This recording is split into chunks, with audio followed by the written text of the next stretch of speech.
Friends, maths के Saini MIC group में एक बार और आपका स्वागत है। और आज हम लोग पढ़ेंगे 12 ज्योग्राफी के अंतर्गत जनसंख्या घनत्व का वैश्विक वितरण। तो सबसे पहले हम जनसंख्या घनत्व को समझने का प्रयास करते हैं कि जनसंख्या घनत्व क्या होता है। तो इसका एक सूत्र है, हम इसी का अध्ययन करेंगे कि जनसंख्या घनत्व क्या होता है। उसके बाद हम आपको वैश्विक वितरण के बारे में बताएंगे। तो जनसंख्या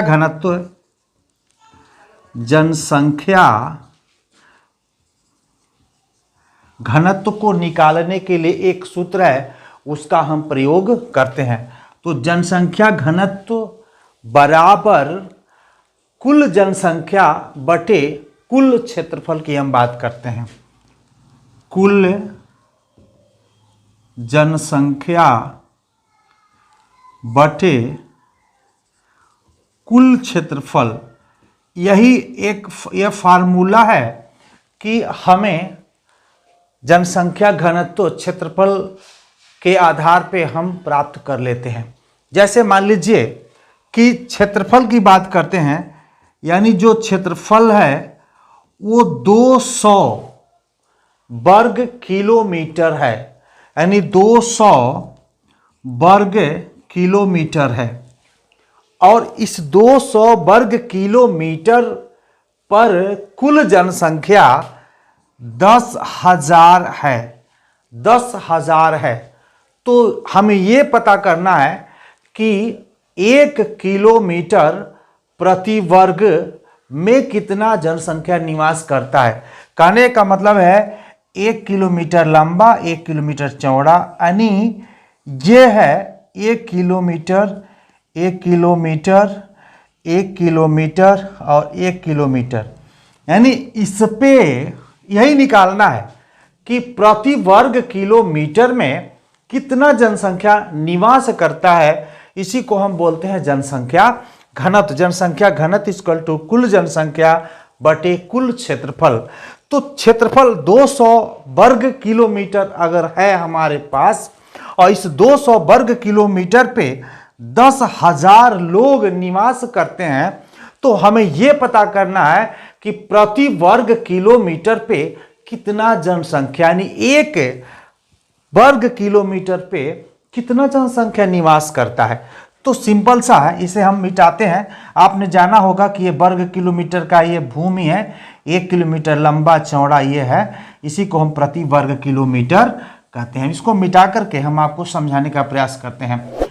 जो कुल जनसंख्या हमने बताया कि जनसंख्या घनत्व का हम सूत्र लिख दिए। कुल जनसंख्या कितना था आपका, तो 10,000 है, और क्षेत्रफल कितना है, 200 है। यानी 200 वर्ग किलोमीटर पे 10,000 जनसंख्या निवास करता है।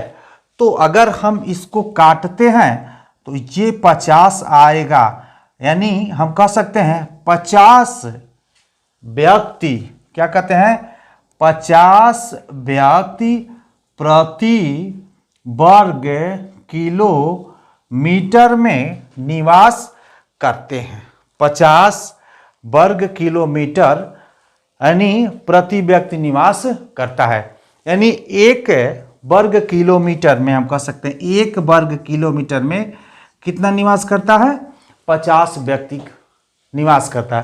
इसी को हम बोलते हैं जनसंख्या घनत्व। तो जनसंख्या घनत्व आपको समझ में आ गया होगा कि जनसंख्या घनत्व क्या है। इसके बाद हम लोग चलेंगे जनसंख्या घनत्व का विश्व में वैश्विक वितरण, यानी कहाँ पे किस तरह का जनसंख्या निवास करता है। तो जनसंख्या घनत्व के वैश्विक वितरण को भी हम 3 भागों में बांट दिए हैं। तो जो पहला घनत्व है, जैसे उच्च जनसंख्या घनत्व वाले क्षेत्र, मध्यम जनसंख्या घनत्व वाले क्षेत्र और विरल जनसंख्या घनत्व वाले क्षेत्र। तो हम देखेंगे कि जनसंख्या घनत्व का जो वैश्विक वितरण है, ये वाला हम पढ़ेंगे। तो पहला है उच्च जनसंख्या घनत्व वाले क्षेत्र, यानी उच्च जनसंख्या घनत्व वाले क्षेत्र से तात्पर्य क्या है, हम इसका आकलन करेंगे, इसको हम जानने का प्रयास करेंगे। यानी हम कह सकते हैं जहां पे 200 से अधिक प्रति वर्ग किलोमीटर, ये है प्रति वर्ग किलोमीटर, 1 किलोमीटर, 1 किलोमीटर, 1 किलोमीटर और 1 किलोमीटर। यानी जहां पे 1 वर्ग किलोमीटर में 200 से अधिक जनसंख्या निवास करती है, उसको हम उच्च जनसंख्या घनत्व वाले क्षेत्र कहते हैं। बात समझ में आ गया होगा। यानी 200 से ऊपर प्रति वर्ग किलोमीटर में जहां पे जनसंख्या निवास करती है, उसे हम उच्च जनसंख्या घनत्व वाले क्षेत्र कहते हैं। अब यही हम जानने का प्रयास करते हैं। यहां पे लिख देते हैं 200 प्रति वर्ग किलोमीटर से ऊपर जहां पे जनसंख्या घनत्व है, लोग रहते हैं, उसको हम बोलते हैं उच्च जनसंख्या घनत्व वाले क्षेत्र। तो उच्च जनसंख्या घनत्व वाले क्षेत्र की हम बात करते हैं, कुछ एरिया की हम बात करते हैं। जैसे पूर्वी एशिया की हम बात करते हैं। पूर्वी एशिया, मैं बताया था कि एशिया में सबसे ज़्यादा जनसंख्या निवास करती है। तो एशिया की हम बात करते हैं तो चीन, जापान, दक्षिण कोरिया, ताइवान, हांगकांग, चीन, जापान, दक्षिणी कोरिया और हांगकांग, ये जो क्षेत्र है वो कहाँ के हैं, ये हम कह सकते हैं ये 200 से ऊपर जनसंख्या निवास करने वाला क्षेत्र है। तो पूर्वी एशिया की बात करें तो चीन, जापान, दक्षिण कोरिया, ताइवान और एक ताइवान भी है। ताइवान भी एक देश है। ऐसे जगह जहां पे है, ये जो जगह है वहां पे 200 प्रति वर्ग किलोमीटर से ऊपर जनसंख्या निवास करती है। उसके बाद आता है दक्षिणी एशिया। दक्षिणी एशिया हम कह सकते हैं, दक्षिणी एशिया का आप देखे होंगे, उसका जिक्र हम कर देते हैं। दक्षिणी एशिया में कौन कौन देश आते हैं, तो भारत जो अपना पड़ोसी देश है ना, वो सब आता है। जैसे हम कह सकते हैं भारत, पाकिस्तान, नेपाल, श्रीलंका और बांग्लादेश। ये कहाँ पे आता है, दक्षिण एशिया के अंतर्गत आता है।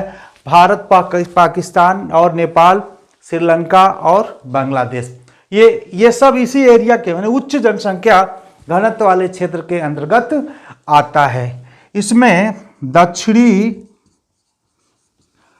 पूर्वी एशिया का भी भाग आता है। उसके बाद उत्तर पश्चिम यूरोप भी आता है। हम कह सकते हैं उत्तर पश्चिमी यूरोप का भी कुछ भाग 200 से ऊपर ये क्षेत्र आता है। जैसे ब्रिटेन है, जर्मनी है, हॉलैंड है, बेल्जियम है। जैसे ब्रिटेन, जर्मनी, हॉलैंड, बेल्जियम और लग्जमबर्ग, फ्रांस, आयरलैंड, हम कह सकते हैं लग्जमबर्ग,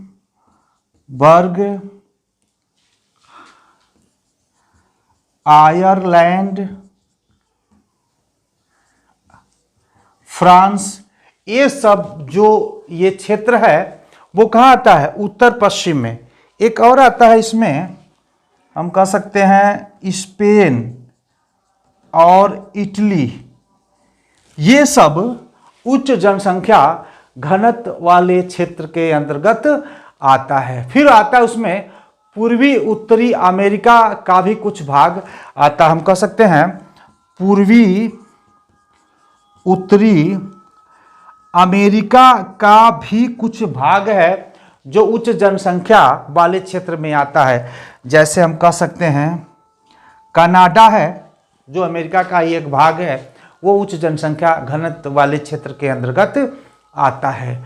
जो नील नदी की घाटी है वो भी अधिकतम जनसंख्या घनत्व वाले क्षेत्र के अंतर्गत आता है। नील नदी की घाटी, नील नदी की जो घाटी है उसके तटीय भाग में जो निवास करने वाली जनसंख्या है वो भी 200 प्रति वर्ग किलोमीटर से अधिक वाले क्षेत्र, यानी हम कह सकते हैं उच्च जनसंख्या घनत्व वाले क्षेत्र के अंतर्गत आते हैं। हम चाहेंगे कि अगर आप इसका एक स्क्रीनशॉट ले लेंगे तो आपके लिए अच्छा होगा। और इसमें हम देखते हैं कि विश्व में सबसे अधिक जनसंख्या घनत्व वाला जो जगह है उसको भी हम बता देते हैं। मोनाको एक जगह है, मोनाको, मोनाको हम कह सकते हैं विश्व में सबसे अधिक जनसंख्या घनत्व वाला ये क्षेत्र है, जगह है। मोनाको है जो फ्रांस और इटली के बीच में बसा है। मोनाको ये फ्रांस और इटली के बीच बसा हुआ यह जगह है। यहाँ का जो जनसंख्या घनत्व की बात करते हैं या हम कह सकते हैं विश्व का सबसे दूसरे नंबर का छोटा यह देश है, यानी 23,660 प्रति वर्ग किलोमीटर यहाँ पे लोग निवास करते हैं। हम कह सकते हैं 1 किलोमीटर लंबा चौड़ा क्षेत्र में 23,660 व्यक्ति निवास करता है। यह विश्व का प्रथम जगह है जहां पे जनसंख्या घनत्व अधिक है। यह सब उच्च जनसंख्या घनत्व वाले क्षेत्र के अंतर्गत आता है। ये मोनाको हो गया। एक दूसरे नंबर पे है, ये पहला नंबर पे हो गया। एक दूसरे नंबर पे है मकाओ जो ये चीन में पड़ता है। मकाओ जो ये चीन में पड़ता है जिसमें 17,699 प्रति वर्ग किलोमीटर में जनसंख्या निवास करती है। तो इस तरह से हमने देखा कि यह उच्च जनसंख्या घनत्व वाले क्षेत्र है जहां पे 200 से ऊपर प्रति वर्ग किलोमीटर में निवास करने वाली जनसंख्या निवास करती है। तो हमने देखा जनसंख्या घनत्व को देखा और जनसंख्या घनत्व का वैश्विक वितरण वर्ल्ड में किस तरह से उसकी डेंसिटी है उसका हमने यहाँ पे जिक्र किया है। अब आते हैं विरल मध्यम जनसंख्या घनत्व वाले क्षेत्र किसको कहते हैं, उसमें कितने व्यक्ति आते हैं। तो इसको हम मिटाते हैं। अब चाहे होंगे, हो सकता है स्क्रीन शॉट ले लिए होंगे तो आपके लिए आसान हो जाएगा थोड़ा सा लिखने में। अब हम आते हैं, ये उच्च जनसंख्या घनत्व वाले क्षेत्र का हमने अध्ययन कर लिया। अब मध्यम जनसंख्या घनत्व वाले क्षेत्र की बात करते हैं।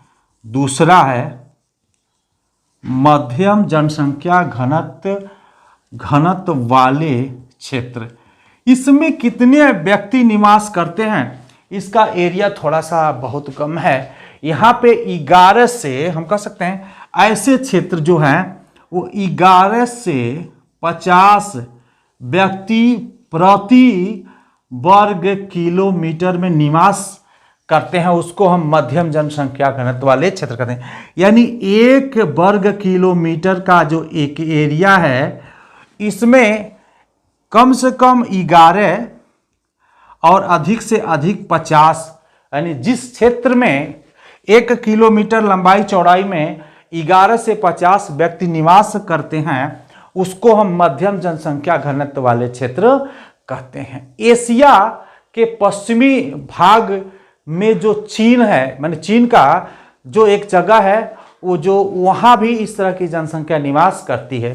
जैसे हम आपको बता दें ये कौन सा क्षेत्र इसके अंतर्गत आता है। एशिया का पश्चिमी भाग जो चीन में है वो 11 से 50 व्यक्ति प्रति वर्ग किलोमीटर के क्षेत्र में आता है। एक जो यूरोप का नॉर्वे है, नॉर्वे में भी जनसंख्या घनत्व 11 से 50 के बीच में है, जिसको हम मध्यम जनसंख्या घनत्व वाले क्षेत्र हम कह सकते हैं। अफ्रीका का सूडान है, सूडान में भी यहाँ पे 11 से 50 प्रति वर्ग किलोमीटर में निवास करने वाली जनसंख्या है। इसी को हम कहते हैं मध्यम जनसंख्या घनत्व वाले क्षेत्र, जो मीडियम डेंसिटी यहाँ पे निवास करती है। अब हम एक और बचा जो विरल जनसंख्या घनत्व वाला क्षेत्र होता है, उसको हम जानने का प्रयास करते हैं। विरल जनसंख्या, जहाँ पे बहुत कम जनसंख्या पाई जाती है, उसको हम विरल कहते हैं। विरल जनसंख्या घनत्व वाले क्षेत्र, इसमें क्या क्राइटेरिया होता है? इसमें समझिए, एक व्यक्ति प्रति वर्ग किलोमीटर, 0 से 1 हम कह सकते हैं, 0 से 1 व्यक्ति प्रति वर्ग किलोमीटर में, यानी हम कह सकते हैं कि जो यह एरिया है, इसमें 1 किलोमीटर का जो लंबाई चौड़ाई है, उसमें 0 भी व्यक्ति हो सकता है, और अधिकतम 1 व्यक्ति प्रति वर्ग किलोमीटर में निवास करने वाले क्षेत्र को हम विरल जनसंख्या वाला क्षेत्र कहते हैं। उसको हम विरल जनसंख्या घनत्व वाला क्षेत्र कहते हैं। जैसे जो आर्कटिक है, आपने देखा होगा उत्तरी ध्रुव और दक्षिणी ध्रुव पे, ये दोनों छोर पे आर्कटिक और अंटार्कटिक है, और ग्रीनलैंड है, साइबेरिया है, यानी हम बताते हैं आर्कटिक और अंटार्कटिक, या हम कह सकते हैं ये साइबेरिया। ये जो क्षेत्र है वो है एक व्यक्ति से कम क्षेत्र में निवास करने वाली, यह है साइबेरिया है, हम कह सकते हैं ग्रीन लैंड। ये सब उत्तरी अमेरिका के भाग में ये पाया जाता है। विषुवतरेखीय घने वन का जो क्षेत्र है, हम कह सकते हैं दूसरा में विषुवत रेखीय घने वन का क्षेत्र है। जो विषुवतीय रेखीय भाग में बहुत सारे घने वन है, क्योंकि वहां पे टेम्परेचर इतना अधिक होता है, जिसके वजह से वहां पे वर्षा होता रहता है। जैसे झाड़ झंखाड़ जंगली एरिया बहुत ज़्यादा जाता है। जैसे मान लीजिए इसमें अफ्रीका आ जाएगा, अफ्रीका का कांगो बेसिन जो क्षेत्र है, कांगो बेसिन जो क्षेत्र है, यहाँ पे टीसी मक्खी पाई जाती है। क्या पाई जाती है? टीसी मक्खी पाई जाती है, जिसके काटने से व्यक्ति की मृत्यु हो जाती है। और मृत्यु हो जाने के वजह से यहाँ पे जो जनसंख्या है, इस मक्खी के प्रकोप से हम कह सकते हैं, इस मक्खी के प्रकोप से यहाँ पे जो जनसंख्या है वो सीमित हो जाती है। क्योंकि मक्खियाँ उड़ती रहती हैं और किसी को काट लेती हैं तो वो व्यक्ति मर जाता है। और जानते हैं ये लोग इलाज, लेकिन इलाज न करने की स्थिति में काफ़ी लोग टीसी मक्खी के काटने से मर जाते हैं, जिसके वजह से वहाँ पे जो जनसंख्या घनत्व तो बढ़ नहीं पाता है, विरल है। ये भी एक रीज़न है जहाँ पे 1 प्रति वर्ग किलोमीटर के हिसाब से निवास करने वाली जनसंख्या पाई जाती है। उच्च पर्वतीय भाग की बात करते हैं। अगर हम तीसरे नंबर में बात करें, उच्च पर्वतीय भाग, जिसकी ऊंचाई हम कह सकते हैं 2500 मीटर से अधिक ऊंचे वाले भाग में भी जनसंख्या बहुत कम पाया जाता है। जैसे हिमालय, आल्प्स, रॉकी पर्वत, जैसे हिमालय का जो भाग है, आल्प्स पर्वत है, ये जो हिमालय में जहाँ पे जिसकी ऊंचाई मतलब हम कह सकते हैं 2500 मीटर से अधिक ऊंचे वाले भाग में। जैसे रॉकी एवं एंडीज पर्वत की भी बात करते हैं, रॉकी एवं